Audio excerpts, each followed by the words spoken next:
चलिए फ्रेंड्स शुरू करते हैं आज का अपना वीडियो। आज के स्टूडेंट आने वाला हूँ क्लास 11th के लिए रसायन विज्ञान का अर्धवार्षिक परीक्षा वर्ष 2022 का पेपर, जो कि आपका 2022 का है और इसी वर्ष का रहने वाला है, जो कि आपका 6-7 दिनों के बाद आपके एग्जाम में आपको देखने को मिलने वाला है। बिल्कुल ही 100% रियल पेपर बताने वाला हूँ, तो अंत तक वीडियो को जरूर देख लेना। यदि आप क्लास 11th के छात्र हो और दे रहे हो इस बार हाफ ईयरली एग्जाम, तो एक बार वीडियो को जरूर देख लेना। यहाँ पर पूर्णांक 70 मार्क्स का रहने वाला है। आपका अर्धवार्षिक परीक्षा वर्ष 2022 इसका है। कक्षा 11वीं का बताऊंगा, विषय आपका रसायन विज्ञान का बताने वाला हूँ, यानी केमिस्ट्री का बताने वाला हूँ। समय आपको 3 घंटे का मिलेगा, तो निर्देश आप अच्छे प्रकार से पढ़ सकते हैं। ये सभी निर्देश आपको ध्यानपूर्वक पढ़ लेना चाहिए। तो फाइनली शुरू करते हैं आज का अपना वीडियो। तो आपका पहला वाला जो क्वेश्चन है वो इस प्रकार से रखा जाएगा आपके सामने, आपके स्क्रीन पर वो इस प्रकार से आ चुका है। यहाँ पर पहला वाला जो क्वेश्चन है वो इस प्रकार से रखा जाएगा। यह क्वेश्चन आपका 7 मार्क्स में पूछा जाने वाला है। पहला वाला क्वेश्चन कह रहा है कि सही विकल्प आपको चुनकर लिखना होगा। यह क्वेश्चन आपका बहुविकल्पी यानी कि आपके वैकल्पिक क्वेश्चन रखे गए हैं। पहला वाला क्वेश्चन है, एक मोल विलयन होता है तो वह है जिसमें एक मोल विलेय उपस्थित होता है 1 लीटर विलयन में, या फिर 1000 ग्राम विलायक में, या फिर 1 लीटर विलायक में, या फिर आपका 22.4 लीटर विलायन में। यानी विलायक में तो आपका विकल्प यहाँ पर आ जाएगा विकल्प बी, 1 लीटर विलयन में। यहाँ पर बात करें हुंड के नियम, यानी कि हुंड के नियम के अनुसार इलेक्ट्रॉनिक विन्यास जो है वो 1s2 2s2 2p 2px यहाँ पर 1 और p1 1 और यहाँ पर p2 1 किस तत्व का होगा। तो आपका ऑक्सीजन का, क्लोरीन का यानी फ्लोरीन का, या फिर नाइट्रोजन का, या फिर आपका बोरॉन का हो जाएगा। तो अगर यहाँ पर बता चलूँ 1s2 2s2 2p6, यहाँ पर है 2p6 और यहाँ पर 2p6 होता है। तो 2p6 ये है कहाँ तक पहुँच रहा है। तो सबसे पहले यहाँ पर देख लीजिएगा 1s2 है, तो यहाँ पर क्या है, तो 1s2 है। 2p6 यहाँ पर 2px1 यहाँ पर कह रहा है, तो फिलहाल क्या आपको वो नहीं देखना है। तो यहाँ पर 1s2 देखना है, तो सबसे पहले तो आप यहाँ पर देख लीजिएगा 1s2 है, बिल्कुल है। 2s2 है और फिर उसके बाद आपका 2p6 है, क्या है, तो 2p6 है। और यहाँ पर 2p6 बस यही इतना ही है। तो 2 2 4 4 और यहाँ पर 4 6 कितने हो गए यहाँ पर, तो 10 हो गए। तो 10 किसका होता है, क्या वह ऑक्सीजन का होता है, तो नहीं। क्या नाइट्रोजन का होता है, या फिर आपका बोरॉन का होता है, फिर फ्लोरीन का होता है। मैं आपको बता चलूँ जो नाइट्रोजन का होता है तो वो कितना होता है, तो आपको देख लेना है। तो नाइट्रोजन का होता है वो कितना होता है, आपको वो देख लेना है।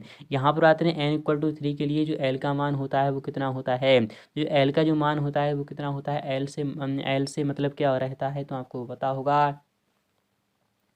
3 प्रकार की होती हैं, आपको सिंपली यानी कि किस कौन कौन सी आपको पता लगाना है। यहाँ पर n=3 जो है वो के लिए आपका एल का मान क्या होगा, आपको बताना है। एल का मान आपको बता देना है।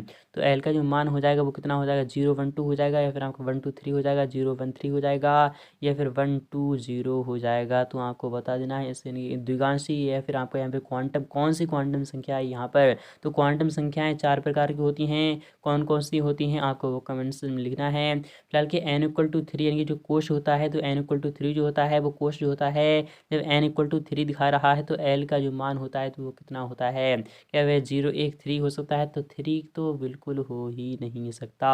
0 1 2 हो सकता है, इनके विकल्प आपका यहाँ पर बी वाला सटीक हो जाएगा। इसी प्रकार से बात करें नेक्स्ट वाले क्वेश्चन की, तो फोर्थ वाला जो क्वेश्चन है वो इस प्रकार से रखा जाएगा कि सही संयोजकता यानी यहाँ पर संयोजकता कोश को प्रभावित नहीं करने वाला कारक कौन सा है। संयोजक मुख्य क्वांटम संख्या, या फिर नाभिकीय द्रव्यमान, या फिर आपका नाभिकीय आवेश, या फिर आपका यहाँ पर क्या है करोड़ इलेक्ट्रॉनों की संख्या। यहाँ पर है संयोजकता कोश को प्रभावित नहीं करने वाला कारक कौन सा है, आपको कमेंट सेक्शन में लिख देना है। यहाँ पे क्या समान परमाणु में सामान्यता बंध पाया जाता है, आयनिक या फिर समान परमाणु में सामान्यता बंध जो होता है वो कौन सा पाया जाता है। समान परमाणुओं की बात हो रही है यहाँ पर, तो परमाणुओं में कौन सा होता है, तो अणुओं में, या फिर आयनिक होता है, या फिर आपका यहाँ पर कह रहा है उप सहसंयोजक, या फिर सही संयोजक, या फिर धात्विक है। समान परमाणु की बात हो रही है यहाँ पर, समान परमाणु में कौन सा पाया जाता है, तो वहाँ पर जैसे Ag और Ag है, तो Ag और Ag में कौन सा तत्व पाया, तो कौन सा यहाँ पर पाया जा रहा है, तो यहाँ पर धात्विक पाया जाता है। कौन सा पाया जाता है, तो धात्विक पाया जाता है। विकल्प में आपका डी वाला आ जाएगा। इसी प्रकार से यहाँ पर नेक्स्ट वाले क्वेश्चन की बात करें कि यहाँ पर कह रहा है कि ऑक्सीकारक बंध जो होता है वो इलेक्ट्रॉन ग्राही होता है, या फिर आपका प्रोटॉन ग्राही होता है, फिर इलेक्ट्रॉन दाता होता है, न्यूट्रॉन ग्राही होता है।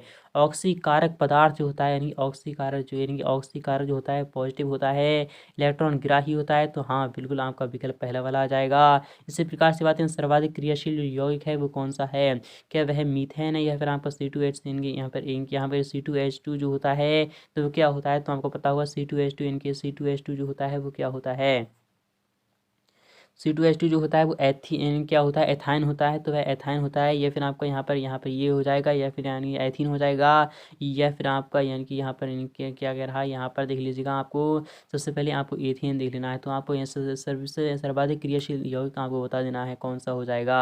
सेकंड वाला भी क्वेश्चन इस प्रकार से रखा गया है। इन सभी क्वेश्चन का जवाब आपको नेक्स्ट पार्ट में दिखा दूंगा।